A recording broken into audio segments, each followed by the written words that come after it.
language area is very similar in the whole quantity first and then the symbol, although here, of course, it's not quantity, it's sound.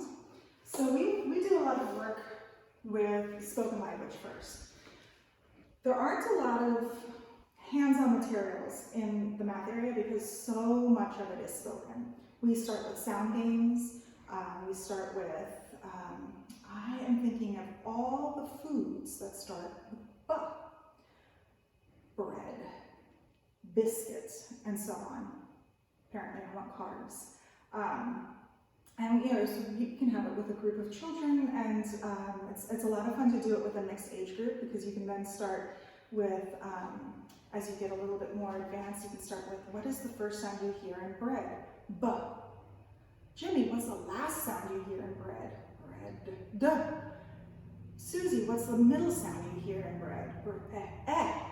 And so the children then can kind of break it apart. It's the easiest one is the first beginning sound. The middle skill is the end sound, and the advanced skill is hearing that, isolating that middle sound. So we do a lot with that. We tell a lot of stories. You might come in and see a child and a teacher and just really engrossed in a conversation, and it might be like, you might think, like, well, the kid's not getting a lesson. That is a really valuable lesson. That back and forth of learning when to listen and when to speak and how to communicate your needs and your point. So there's lots of spoken language. And we also do the sound basket, and this is the beginning into the sandpaper letters. So we'll practice with sphere, button, we have two B's, but button, bed, sack, and we'll work on, hand me something that starts with B. You gave me the button. And then, do you want to see what B looks like? You want to see it? We'll move over to the sandpaper letters. And of course, I'm not, oh, look, I did find it. So we do use cursive in the classroom, which is actually developmentally much more appropriate. Not to go into a whole nother thing, but we start off writing in circles. It's a lot to ask a young child to start, to put down, start and go down, stop, pick up, and then start again. That's a lot of self-control, control of movement. This is much more fluid. So what we would do in this case is, this is B. I'm going to trace B. You can trace B. And we usually do this with two other letters. I like to choose letters that are in the child's name so that they can kind of have a connection with it. And then you start with that, and then you start blending, like B, A, G, bog.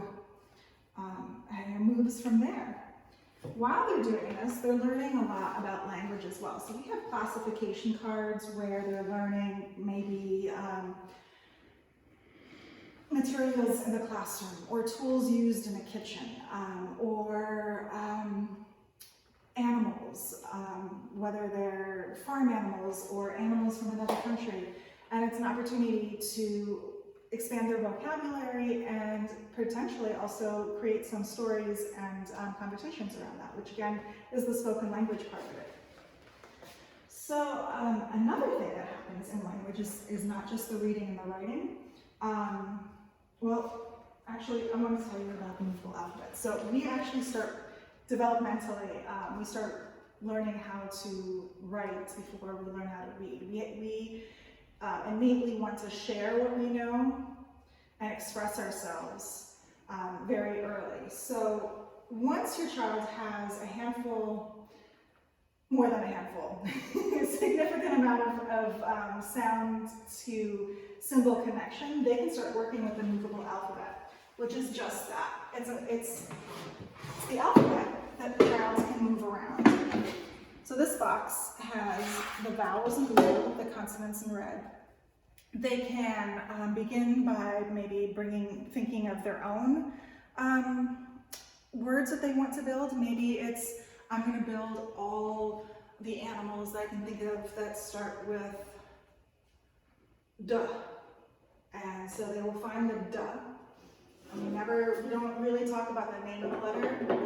We really concentrate on the sound. So they'll sound out d, ah, g, and they'll find those sounds. Duck. So you and I know that duck is spelled D-U-C-K. They may not be there yet.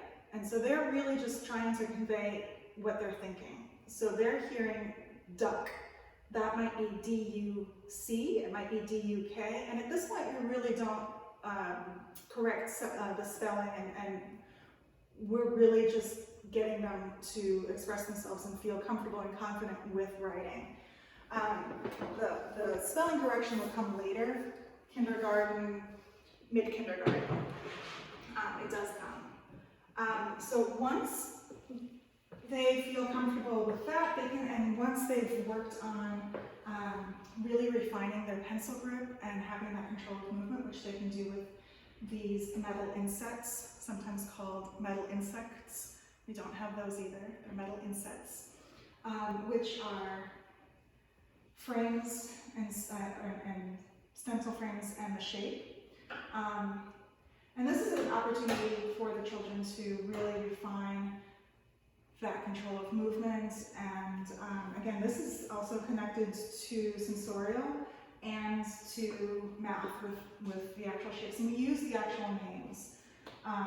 So like oval versus egg shape, or ellipse versus, I don't know what else to call it, it's an ellipse. So when they feel comfortable, then they can start actually writing those stories and writing those words that they've written with the movable alphabet. So they have the opportunity there.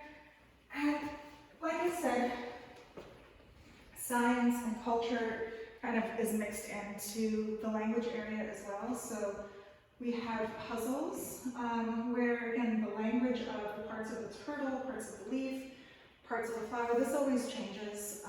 We also make little booklets where they get to write those down. We talk about parts of speech. Science might be finding things that are magnetic.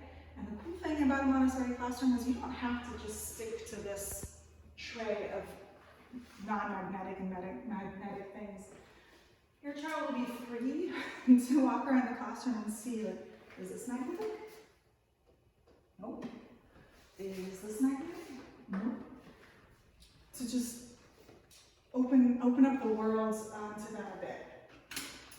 So that is that. And then over here we have a bit of our culture with our maps.